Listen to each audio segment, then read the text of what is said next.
जिनको प्रमेह की शिकायत है। प्रमेह रोग इतनी भयानक बीमारी है कि आपको कमजोरी आ जाएगी, उसे शिथिलता आ जाती है। और मैं समझता हूँ आज देश का एक बहुत बड़ा भाग प्रमेह के रोग से शिकायत है।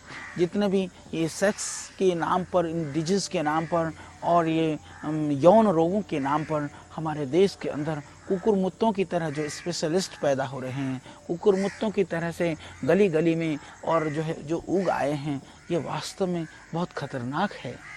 लोग कहते हैं सुबह उठते हैं मूत्र करने के लिए जाते हैं तो धात सी जाती है, धार सी जाती है। इस तरह की जो परेशानियां हैं मेरी माताओं और बहनों को, इवन छोटी छोटी बच्चियों को, मेरी बेटियों को आजकल लिकोरिया की शिकायत है।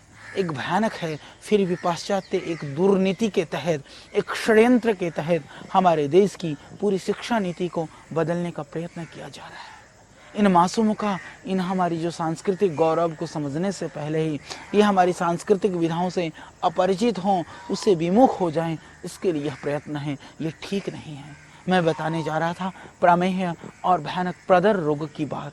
तो इतनी धातु क्षणता से कमजोरी आती है, यह स्वतः ही सिद्ध है। और यदि कोई ऐसा कहता है कि वीर्य नाश करना, इस तरह से शुक्र का नाश करना, ये रज का नाश करना किसी भी तरह से कोई हानिकारक नहीं है, एक सहज प्रक्रिया है, तो मैं समझता हूँ ये वास्तव में हमारी संस्कृति को समाप्त करने का, जिन ऋषियों ने उन उदात्त चीज़ों को समझा था, उसको ठुकराने का ये एक कुत्सित और घृणित प्रयास के सिवा कुछ नहीं है। तो हमें बचना है, हमें अपने वीर्य की रक्षा करनी है, हमें अपने शुक्र की रक्षा करनी है, उसको ओज में परिणित होने देना है। उससे हम अपनी मानसिक शक्ति को और शारीरिक शक्ति को बढ़ाना है। और मैं अपनी युवा शक्ति को भी आह्वान करता हूँ, आप परेशान न हो। बहुत सारे नीम हकीम के पास आपको जाने की ज़रूरत नहीं है। सिर्फ बहुत सारे आयुर्वेद में ऐसी औषधियाँ हैं, थोड़े से तो उन रोगों के कारण को आप दूर करें। कब्ज है, पेट साफ होने दें, खाने पीने में ध्यान रखें। मेरे भाई थोड़ा सा विचारों में भी ध्यान रखें, पर चिंतन कीजिए। मैं एक बात कहा करता हूँ, यदि जिन विचारों से हमारी अवनति होती हो, उनको सोच करके थोड़ी देर के लिए सुख भी मिलता हो, तो कृपा करके हम उसको ना सोचने में ही हमारी भलाई है। आप सोचिए, इससे आपका भविष्य सुधरेगा, इससे देश की उन्नति होगी, इससे समाज की समृद्धि बढ़ेगी, क्या इससे आपके पारिवारिक जन सुखमय होंगे।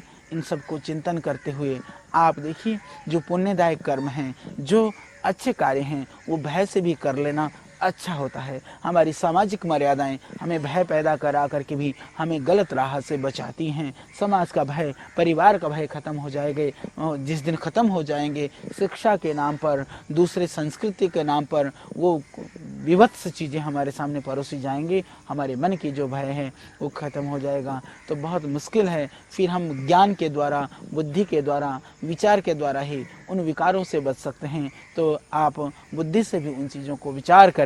तो मैं बात कर रहा था बहेड़े के अंदर विद्यमान प्रमेह नाशक शक्ति की। इसका आप पाउडर कर लीजिए, छिलके को पंसारी के यहाँ से ले आकर के आप सुखाइए। उसके बाद में उस छिलके के अंदर, उस पाउडर के अंदर बराबर मात्रा में मिश्री मिलाइए। मिश्री मिला करके बहेड़े का पाउडर आपको उसमें कुछ मिलाने की और ज़रूरत नहीं है।